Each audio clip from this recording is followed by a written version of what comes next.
1000 શેરની સામે સીધા 83 કરોડ રૂપિયા એટલે કે 1996 ની અંદર એટલે કે આથી 30 વર્ષ પહેલા આપણે કદાચ 6-7 લાખ રૂપિયાનું રોકાણ કર્યું હોય અને એને ભૂલી ગયા હોય લમસમ, જે તે વ્યક્તિની વાત કરું છું, આ એક અનુમાન છે. જે તે સમયે આપણે કેલ્ક્યુલેશન મુજબ અહીંયા આંકડો એક જાહેર કરીએ છીએ કે ઇન્ફોસિસના શેરનો ભાવ ત્યારે હતો 600-700 રૂપિયા અને આપણે 1000 શેર ખરીદેલા હોય તો એની વેલ્યુએશન અત્યારે 83 કરોડ રૂપિયા જેવી ગણાય. કેવી રીતે? આવો થોડુંક ડીપલી સમજીએ. 1996 માં આપણે શેર ખરીદ્યા 1000 અને 1997 માં બોનસ આવ્યું એટલે કે એકની સામે એક ફ્રી. આ બોનસ મળ્યું છે એટલે આપણી પાસે ત્યારે શેર થઈ ગયા ડબલ. 1000 ખરીદેલા હતા અને 1000 આવ્યા એટલે ટોટલ 1997 માં આપણી પાસે 2000 શેર હોય. 1999 ની અંદર આ 2000 શેરના ફરી પાછા બોનસ આવ્યા એટલે 2000 ના સીધા પાછા 4000. 2000 હતા, 2000 મળ્યા એટલે ટોટલ 4000 શેર થયા. 2000 ની સાલમાં ફરી પાછું બોનસ આવ્યું.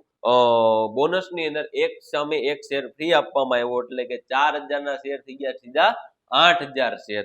અને 2004 ની સાલમાં પછી સ્પ્લિટ થયો આ શેર એટલે કે ટુકડા પડ્યા. ટુકડા એટલે કે એકના 2 થાય, એકના 3 થાય, એકના 5 થાય, એકના 10 થાય અને જે ટુકડા થાય એની વેલ્યુએશન એ રીતે કાઉન્ટ કરવામાં આવે.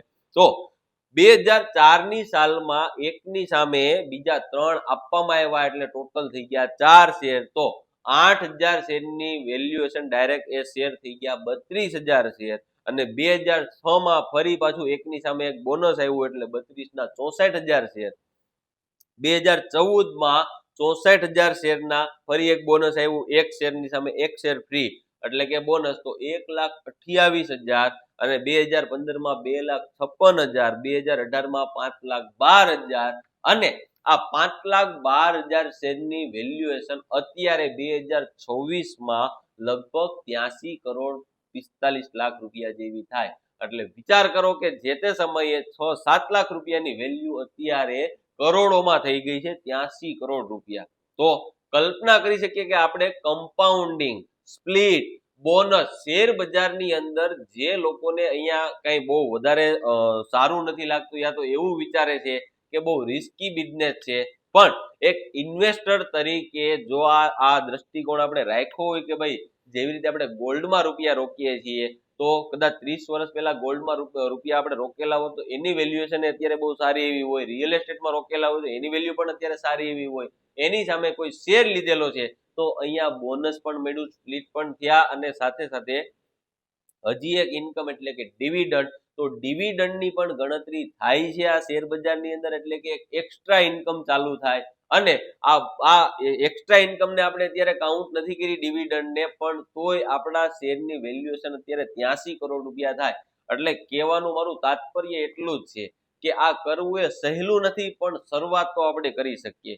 સપોઝ કોઈ વ્યક્તિની ઇન્કમ 15,000, 20,000 કે 50,000 રૂપિયા છે અને એ ઇન્કમ માંથી કદાચ 10% જો એ સેવિંગ કરી શકે છે, 10% એટલે કે જેટલી પણ ઇન્કમ આવે છે એમાંથી પેલા 10% કાઢી અને કોઈ પણ શેર લઈ લેવાના. જેવી રીતે આપણે કોઈને કોઈ જગ્યાએ સેવિંગ કરતા હોય, મૂડી બચાવતા હોય તો રોકડા રૂપિયા રાખતા હોય, તો એ રોકડાની જગ્યાએ આપણી પાસે જે પણ અમાઉન્ટ છે એને સીધા જવા દેવાના સ્ટોક માર્કેટની અંદર અને એકદમ બધું લીગલાઇઝ. તો અહીંયા જે શેરની વેલ્યુએશન અત્યારે ચાલે છે તમે વિચાર કરો, કલ્પના કરો કે આજથી 10, 20, 30 વર્ષ પછી શું હશે. અને આપણે ધીમે ધીમે ટીપે ટીપે સરોવર ભરવાનો છે. જો પહેલેથી જ આપણી પાસે બધી આર્થિક સગવડો સ્ટ્રોંગ હોય તો આ વિચાર કરવાનો કોઈ મતલબ એવું લાગતું નથી કે વિચાર કરવો પડે. પણ એક સામાન્ય માણસ જ્યારે નાના ટુકડાથી સેવિંગ કરી અને એક મોટો પહાડ પણ બનાવી શકે છે. અને એનું એક આ ઉદાહરણ છે કે ઇન્ફોસિસના શેર જે તે સમયે આપણે કદાચ ખરીદેલા હોત 1000 શેર તો અત્યારે એની વેલ્યુએશન 83 કરોડ રૂપિયા થાય. જો તમે તમારા ઘરની અંદર, દુકાનની અંદર કે વોટ એવર જગ્યાએ જેમ પેલા આપણે ગલ્લામાં સેવિંગ કરતા, રોકડ કેશ રકમને સેવ કરતા, તો એનો ભવિષ્યમાં આપણને ગ્રોથ નહીં મળે, પણ એ રૂપિયાને આપણે કોઈ જગ્યાએ કામે લગાવેલા છે તો એમાં બહુ સારો ગ્રોથ આવી શકે. પછી તમે ગોલ્ડમાં ઇન્વેસ્ટમેન્ટ કરો છો તોય ભલે, રિયલ એસ્ટેટમાં ઇન્વેસ્ટમેન્ટ કરો છો તોય ભલે, અથવા તો સ્ટોક માર્કેટની અંદર ઇન્ડિયન માર્કેટમાં પણ તમે રોકાણ કરો છો તો એનું ભવિષ્ય કંપનીને ધ્યાનમાં રાખીને સારી કંપનીમાં જો આપણે રૂપિયા રોકવામાં આવે તો બહુ સારો એવો બેનિફિટ મળે અને એની વેલ્યુએશન વધતી પણ જણાય. એટલે કહેવાનો હેતુ આટલો જ છે.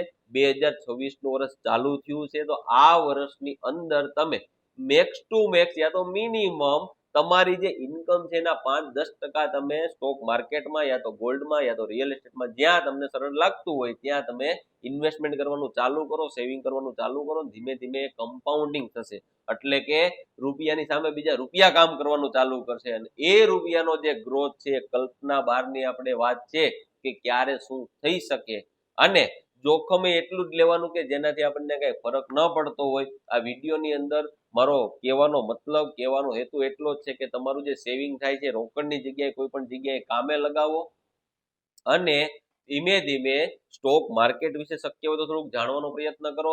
નીચે તમને એક નંબર આપેલો છે, કાંઈ નથી જાણતા તો તમે અમારો સંપર્ક કરી શકો છો. કેવી રીતે સ્ટોક માર્કેટમાં ધીમે ધીમે આગળ વધવું અને આપણા કામ ધંધામાં જે આપણી આવક આવે છે એની સાથે સાથે એક નવી ઇન્કમ યા તો એક નવું ઇન્વેસ્ટમેન્ટ આપણું ઊભું થાય એ રીતે. પણ આ એક એવી વાત છે કે તમે દ્રષ્ટાંત તમને આપ્યો છે.